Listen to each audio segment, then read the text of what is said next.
ये मोदी जी जिम्मेदार हैं, खूब करा लेना मोदी मोदी। जिस देश में जा रहे हैं हमारी एम्बेसीज को कह करके कि लोगों को भीड़ जुटाइए। इवेंट मैनेजमेंट करने जाते थे और हाउडी मोदी करने गए थे, नमस्ते ट्रम्प किया। ये मोदी जी के मित्र हैं जो भारत का इतना ज़्यादा अपमान कर रहे हैं। बात टैरिफ लगाने की नहीं है, बात यह है कि भारत का अपमान कितना ज़्यादा हो रहा है। 32 बार तो यह कह चुके हैं कि भारत पाकिस्तान के युद्ध को उन्होंने रुकवाया।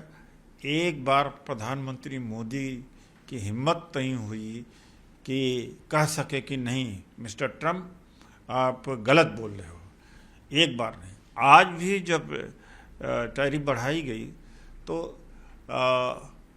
आग्रह कर रहे हैं, मिमिया रहे हैं कि अनफेयर है।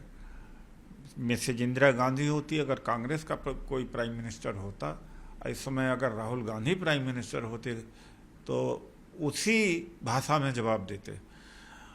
एक हमारे डिप्लोमेट के साथ में अमेरिका ने सख्ती करी थी, नाम लेना उचित नहीं है, खैर जानते हैं लोग। तो मनमोहन सिंह जी की सरकार थी, अमेरिकन एम्बेसी जो दिल्ली में है उसके साथ में वही बर्ताव किया था, अंत पे समझौता हुआ। ट्रम्प को पता है कि मोदी जी महाकायर और महाडरपोक व्यक्ति है, कमज़ोर होगा तो उसको छोड़ेंगे नहीं, अगर मजबूत मिला ताकतवर मिला तो उसके सामने सरेंडर। तो मोदी नरेंद्र ने सरेंडर किया, उसका परिणाम भारत भुगत रहा है।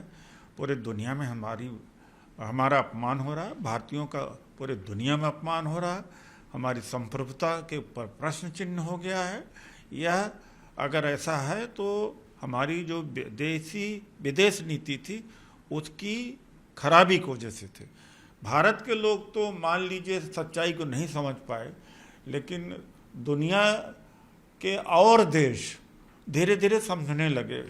पहले पंचवर्षीय योजना में नहीं समझे, मोदी जी की पॉपुलरिटी से दूसरे में समझने लगे, तीसरे में लगा कहा कि ये तो सब इवेंट मैनेजर हैं। तो इवेंट मैनेजर के होने की वजह से भारत को यह लानत सहनी पड़ रही है।